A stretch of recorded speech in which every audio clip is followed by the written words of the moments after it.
Morning, ladies and gentlemen. Dorothy here from the CCMA. Welcome again on another beautiful, glorious Friday. Delighted this morning to have Ashling Williamson, Head of Service with Sky Ireland, and there's been a huge level of interest in this webinar, so I know we're expecting a lot on board this morning, and I can see you joining as I speak, so you're all very welcome. I think for sure these Friday webinars are of most interest to member companies, just because it's hearing from actual practitioners about how they've managed through the crisis, how they've pivoted, which I think is the buzzword at the moment, to a new operation.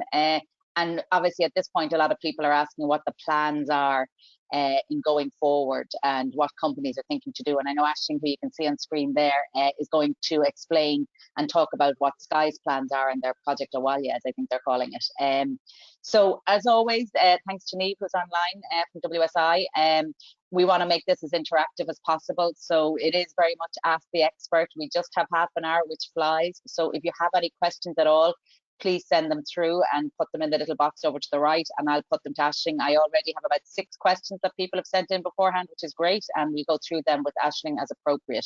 As always, we're recording the webinar, and I'm going to hand over to Ashling now. So Ashling, thanks so much for agreeing to speak to everybody this morning, and I'll let you do your introduction. And as I said, I'll put the questions to you as we go through the first few minutes of the presentation. Thanks a lot. Great, thank you. Just checking that everybody can hear me okay. Yeah, I can certainly. Yep. Brilliant, great stuff. So thank you all for having me. I'm speaking to you all from my children's playroom, and thankful that you can't see all the Barbies. Some background, I know Dorothy has briefly introduced me. I'm Head of Service for Sky Ireland. I've been with Sky for almost 2 years. I spent 14 years previously to that in Eircom, where I gained a huge amount of experience in contact centres also. For Sky Ireland, I'm very similar to a lot of you guys in the contact centre space. I guess ended up in a pandemic of all sorts, not just the coronavirus, I guess, which is really prominent at the moment, but put us all into a place that we weren't used to being in. From a Sky perspective, we were very much rigorous in relation to our opening hours, the shift patterns that people worked to support our customer demand. And I guess the situation we find ourselves in now is that we've had to review and adapt all of those kind of things, and some of those things I'll bring you through now today. My slides are very short. If I can get them moving, that would be great. Maybe not, great. So I'm going to talk about 3 things today: mobilising our teams to work from home, engagement and wellbeing, and Project Abhaile. Just in case there's some questions around Project Abhaile, just in advance of that, I guess we had our teams of people name our project, which is the future operating model of working from home for Sky Ireland. And similar to the polls and stuff that we run on the webinar here, we ran a poll with all of our guys, and this was the best name that they come out with. And for those who are not from Ireland, Abhaile is the Irish word for home, so it's Project Home. But I'll bring you guys through all of that now in a minute. And so mobilising our teams, I guess at the very beginning, we were coping kind of with the crisis as such on a day-by-day basis, because things were changing on a daily basis in relation to the volume of cases of COVID-19 that we were seeing. And we were putting a number of measures in place in our environment, in our office environment, for keeping people safe in relation to additional hand sanitizers and bathroom facilities and how the canteen were operating. And we were making changes every single day. And, you know, I guess you find yourself in a situation where you have no choice but to be agile and operate at speed, especially when we're trying to keep people safe. In the meantime, I know that slightly, I think 2 slides on from now, Ashling wanted to run a poll. So just to, while we're trying to get her back online here, we might run the poll, and everyone could give their answers in, and then when Ashling's ready, we'll be able to pull up the results for her. So you should be able to see that now on your screens, guys. Yeah, great. Thanks, Niamh. So Ashling was asking, are you able to be as productive while working from home as you were in the office? So yes, the same as before. Yes, but putting in longer hours. No, or somewhat. So it'd be great to start getting people's answers to that, so when we do get Ashling back online, we'll be able to have those poll results done for her.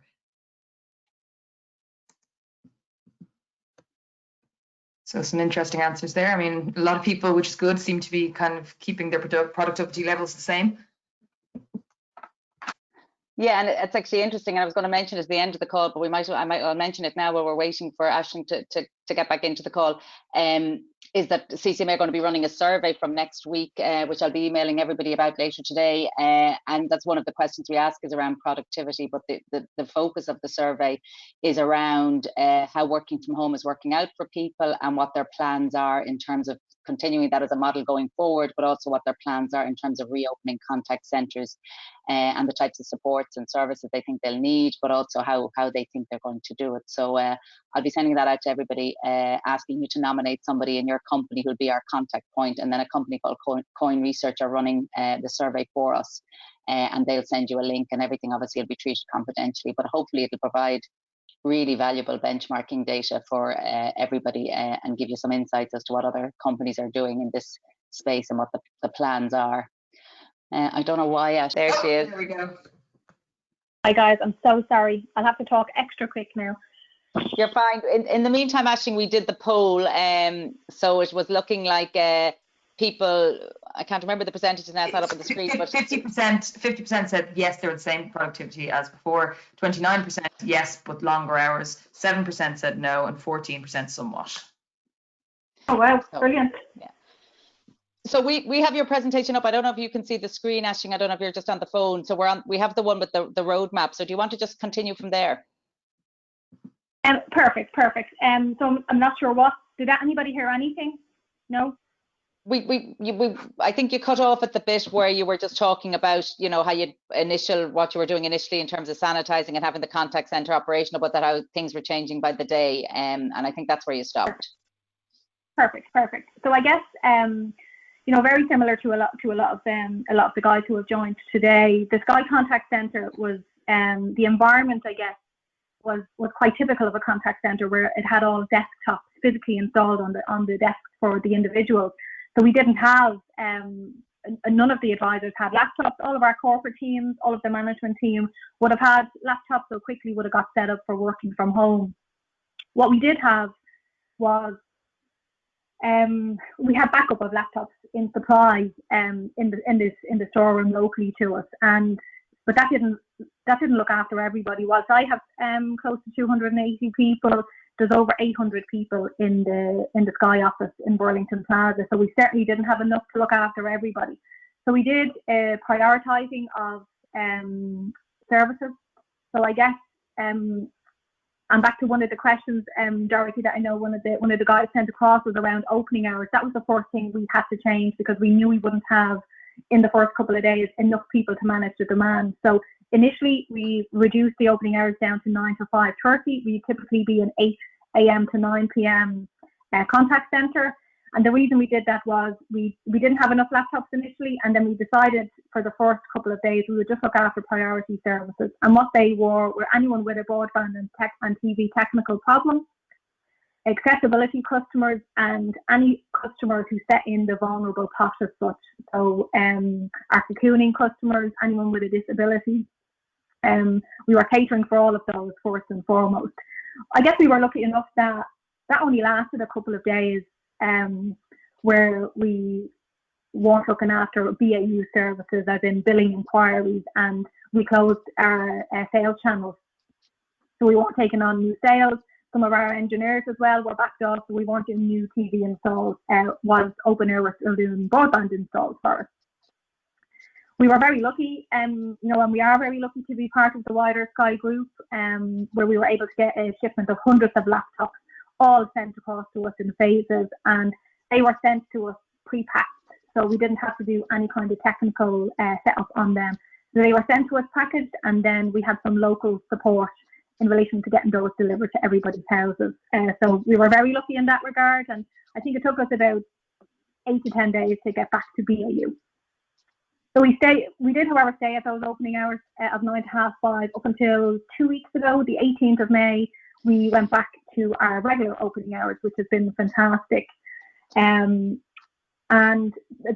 just the second point on the roadmap, just around, or the third point around communicating with our employees and our customers, the comms And you'll see it even in the slide around engagement. The comms is so important, especially around the situation that we find ourselves in, where you can't have a physical face-to-face conversation. So we definitely took our comms up a level. You know, Sky are really great in relation to communicating with staff. We've lots of super technology available to us, which is great. So we utilised all of that, and we put new things in place. So we would typically in-house use Skype and stuff for calls and meetings with our UK and third-party colleagues. We took on Microsoft Teams, which has been fantastic because you can see people and you can interact well with people. We took part in Yammer, so we have our own Sky Yammer pages, which are keeping people connected and allowing us to communicate with them. And you know, the senior management team then are doing things like open tables. So some of you guys will be familiar with JD, who's the CEO for Sky Ireland. JD and his management team run regular open tables. That's what they've branded them, where they will launch an open table and people can put a hand up and say that I'd love to attend, and they get the opportunity to go in and just ask them questions. There's no agenda. The management team don't have any agenda. It's really just to answer any questions that people have. So that has definitely worked. From a customer perspective, for those of you that are Sky customers, you would have seen some of these things landing. And I guess we had to be really quick and really smart around the comms from a consumer perspective, because especially because of content. So we've lots of super great content available at the moment, lots of new things launched over the last couple of weeks and months, and we lost lots of things. So for any of the sport lovers out there, especially in my house too, they're lost without the Premier League. The golf is starting to kind of drip feed back in, which is great. We got the announcement yesterday that Premier League is back on the 17th of June, so there'll be lots of parties to be had once that gets up and running. But things like that had a huge impact on customers, both from a demand perspective in terms of the content they like, but from a cost perspective as well. So we've been managing all of that really closely. And then the flexible business meets flexible needs is really around, you know, the situation we find ourselves in around people's personal situation at home is very, very different. You know, I'm at home with two small kids. Me and my husband are both working from home. We've lots of people in all types of situations where they can now only maybe work a half day, or they can do a couple of hours during the day and then maybe a weekend day. So we're accommodating absolutely everybody. It's a lot of hard work for our planning colleagues to schedule all of that and to ensure that we're meeting customers' demand. But it is working really well for us at the moment, and it's definitely something that's forming part of our Project Abhaile as we look into the future of what working from home will look like. And moving on to the new norm, and I guess what the new terminology for it is business unusual, you know, and I guess that is the space that we're finding ourselves in. But I guess for me personally and my team, every week we move forward and things become a bit more normal as such, or else we're just getting used to the new normal as such. But you know, from a Sky perspective and from a business perspective, we haven't really been uneased through the process. I guess we did get back to BAU really, really quickly, so we've been in quite a lucky place. And I'm really conscious of time. I'll just move quickly on to the engagement and well-being. Sky do a phenomenal job in keeping people checked in and checking in on people, which is fantastic. And you know, we did kind of go again with lots of the stuff that we've kind of done in the past that we knew would work, and we got so many phenomenal ideas from our teams of people about what would work to keep people engaged and healthy and looking after themselves whilst we go through this period. Just some of the things that there's probably 50 things that I could call out and would love to get people's views on what they've done, but we've held things like a Sky Ireland Bake Off, which although you can't taste it, we were giving prizes out to those that looked the best. We ran a talent show 2 weeks ago on Friday night, which was phenomenal. We had 90 people at it, and it was ran in aid of two charities, the Kevin Bell Repatriation Fund and Age Action, which is, we raised just over €2,000, which was fantastic from our advisor population. And we had a guest musician who came and played for 45 minutes of our 2-hour talent show, and that was Paul from the Dubliners. So everybody absolutely loved that.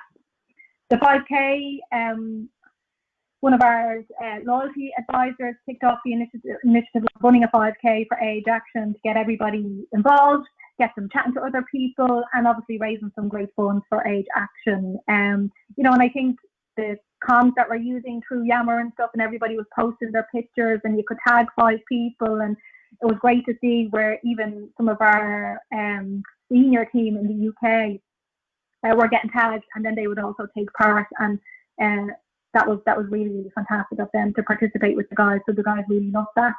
Quiz nights and quiz days and lunchtime quizzes are all happening. I'm probably a bit quizzed out at this stage. Got to a stage now where even myself, I kind of know the answers to questions I didn't in the past because of all of the quizzes we're attending. And Leia Healthcare is a huge partner for Sky Ireland, looking after people's general well-being, but just in relation to going above and beyond of looking after people from a mental health perspective, from a physical health perspective, and financial health. They support us with all of those things. I spoke already around Open Table and what the senior management team are doing there, and then all of the different charities that we're involved in to try and raise some funds for all of those charities in need. And the bottom part then, I guess, overarching around all of this is we are over-indexing on comms, which is hugely important to make sure that people are aware of what's going on and that they feel connected to what Sky are doing. The final slide, because I'm very eager to get into the Q&A piece, is around Project Abhaile, and I know more than ever now organisations are looking at this. You'll see some of the media statements at the moment around Twitter and Google coming out to say, you know, it'll be next year before they bring anyone into their offices. So, you know, they're definitely planning on keeping working from home a thing. And so are Sky. We were planning to do this. It was part of our 2024 plan, and this was going to kick off in 2021. And I guess the COVID-19 pandemic has kind of just escalated that and put a bit of fire under us, which is absolutely fantastic. The aim of our project, you know, the design and delivery of a successful working from home approach that results in a highly productive, engaged and healthy workforce that is successfully meeting our customers' needs. You know, and I think we will absolutely be able to achieve that. We've been able to achieve it with all of our teams working remotely at the moment. So I've no doubt that we will definitely be able to get there. The pillars then, and I do wish I had more time to get into all of this, but I won't. But I guess what we have done is we've stood up a Project Abhaile team. It has 8 pillars in it. It is a working group, and there's owners for each of them pillars that they have small little mini teams working inside of them. And then we have a steering group who the working group as such will present to have their recommendations approved as such. It covers everything from engagement, the management and performance, health and safety, compliance, recruitment and training, planning, facilities and tech, and health and well-being. There's probably many, many more things to go in there. As I said earlier, you know, we're learning as we go, but I do think we do have the fundamentals covered off in the pillars and the work streams for Project Abhaile. I think that's it. I might move to the Q&A because I'm conscious that we only have about 6 or 7 minutes left. Dorothy, do you want to kick us off with the Q&A? Yeah, and we've a good 7 minutes, so we've loads of time, Ashling. So I'll kick off with one that Paul has just sent in. Has the productivity of your team been affected since home working began, and have you had many technical difficulties? Apart from this morning, Paul, hopefully not. But I think the productivity question is a good one. Absolutely, quite the reverse. In fact, our productivity has increased by about 5% since the teams have been working from home. And whilst that scares me a little, I think we end up with new targets and we have to be a bit more stringent in what we do in the future.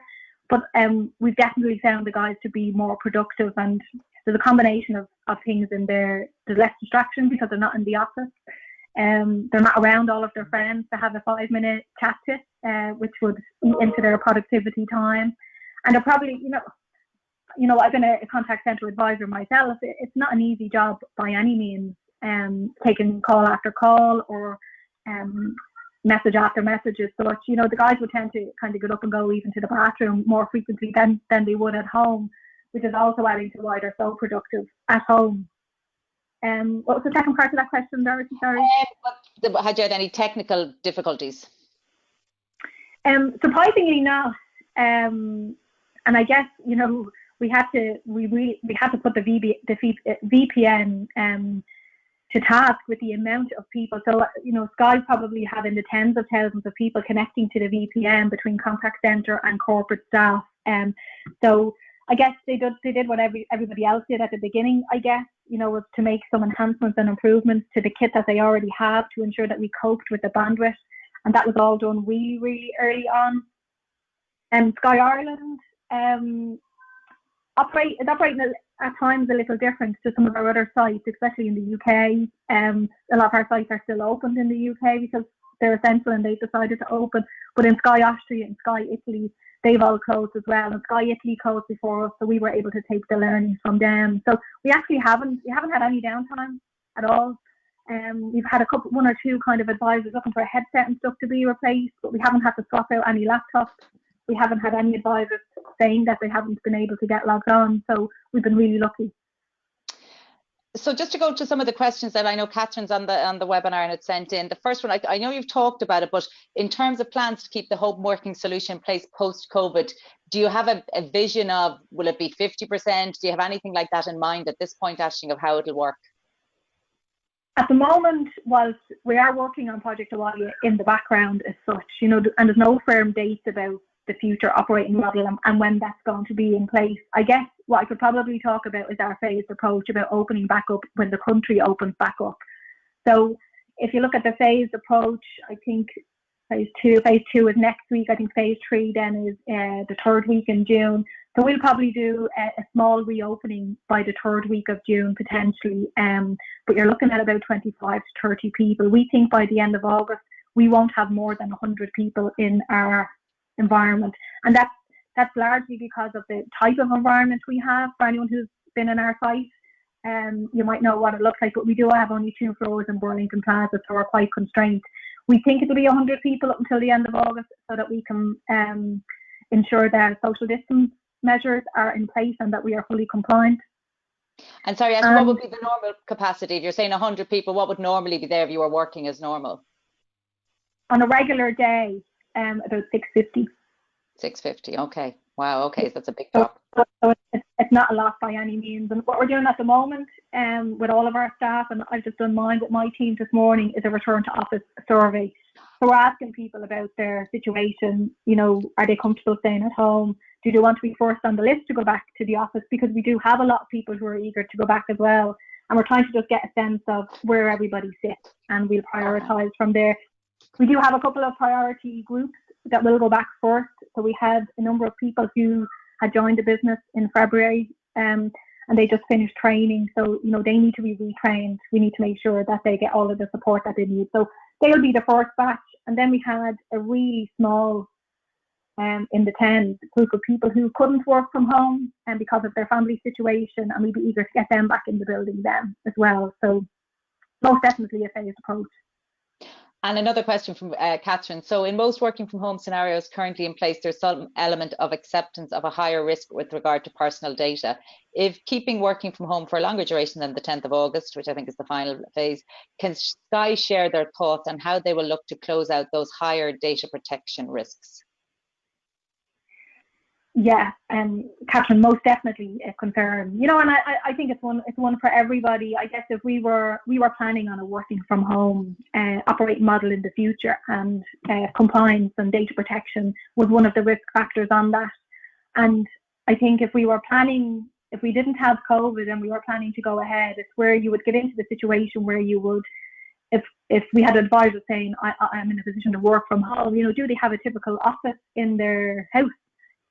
How many windows are in it? Is it air conditioned? How many people do you live with? We didn't get time to do all of that because we had to operate at pace to try and ensure we could keep the business going by getting everybody at home. So it is something that we are concerned of. I guess in the interim, what we've done is we have quite a big compliance team in Sky Ireland. And, those guys would support us on a regular basis, even when we're in the building, in relation to the reviewing and analysing of calls and manuscripts from a messaging perspective, from a social media perspective. So that they all remain in place, and we've doubled them in size at the moment to ensure that we're analysing even more than we were before. And, it will still continue to be part of you'll see it in the deck there, it will most definitely be part of our Project Abhaile, and I do think that we will be doing things differently, that if we have a cohort of people where their preference is to still work from home, we will be putting them through a process to ensure that they tick all of the criteria to keep gigs safe. But it's definitely a risk factor at the moment, and we're just trying to protect it as best we can just now. And the last question from Catherine then, I think you've sort of addressed some of it, Ashling. Recent research from the UK suggests that 50% of contact centre staff would still want to be located in the office for social interaction reasons. Are Sky sensing similar numbers would like to return in your own business? So are you, I know you've said the survey's only gone out, so you probably don't have firm data on that, but do you have a sense of what percentage might like to stay working from home? I would say it's probably in around that. It's a 50-50 or a 60-40 kind of split. Yeah, I think my sense would be that most organisations will find themselves in that situation. Another question then, have Sky experienced any major change in the hours in which customers are calling their contact centre? Is it more at 9 to 5? And again, just looking, is this something you're going to review as a business model's perspective over the coming months? Now, I know you said you had a shorter time frame at the very beginning, but you've gone back to your normal hours of operation. But are you seeing customers dialing at or calling at different times or contacting it then? We have, I think everybody, all our customer base, they all had their own pattern of when they would call. It's after the kids are gone to school or if they get a break from work. So we kind of had all of that in the past, and now everybody is at home. All of the kids are at home. So I think things kind of moved out also by an hour or two because everyone's at home. They're trying to feed their kids and do homework or they're trying to work themselves. So it hasn't largely changed, but it has shifted a little. And we didn't see that much change when it was 9 to 5:30, because we had lots of demand lots of available advisors to cope with the demand during those hours. And I guess we probably could have left it at 9 to half 5, and it is something on the list that we will review. But from a business perspective, especially when we're supporting broadband and TV, customers have technical problems at all different times of the day, at night and at weekend. So it's really hard for us to move to a typical 9 to 5:30 environment when we need to support customers from a technical perspective. Because even we would close our billing line earlier than tech even at the moment, but and especially under these circumstances, nobody wants to be without their TV or broadband. And last question, Ashling, because I am conscious of time. We've just given another 2 minutes. With your BPO partners then, are they operating similarly? Have they all of their staff working from home, and have there been any particular issues around that? No, they're all working as normal as well. We haven't seen any difference. I guess when we were curtailing our opening hours as such, they would just follow suit. So there wasn't any kind of variabilities across the teams and such. But no, it's really small. The UK have a much larger outsourcing support than what we would have. Ours is largely all in-house, so we weren't really impacted by that at all. Great. Okay, perfect. Well, Catherine has said thanks, and I know we really appreciate it. Apologies, I know, for the technical issues at the very beginning, but we really do appreciate you getting back on. So thanks a million, Ashling. Really, really great to hear the Sky story. I know you're going to let us share your presentation online with members, so that'll go up on the events page in the next half hour or so, and the recording will also be available hopefully later today, and if not, we have a bank holiday, it'll be Tuesday. So absolutely, thank you, Ashling, really appreciate it. Sorry we can't get to see you now to say goodbye, but we really do appreciate it. And just 2 housekeeping things. Remind everybody that our competition still is going for our team video or individual photo of your home office. 2 really good prizes, the Poly headset and the €100 pizza voucher. So please go to our blog and you'll see all the details in the entry form, and we are closing that today, and then we'll be looking for you to vote on it next week. And then just to remind you, and I spoke about it actually when you were off the call for a few minutes, that we will be sending you out an email on a survey, and we really would hope as many members as possible and others can participate. We think it will be a valuable piece of research for everybody in terms of reopening contact centres, going back to work, and how we see the future landscape of working from home. So everybody have a brilliant bank holiday weekend. Thanks, Ashling. We'll see you again soon, hopefully. And thank you so much for your time this morning. And thank you to all the participants. Take care. Thanks, Niamh. Thanks, everybody. Thanks, Thanks, Ashling. Bye, everybody.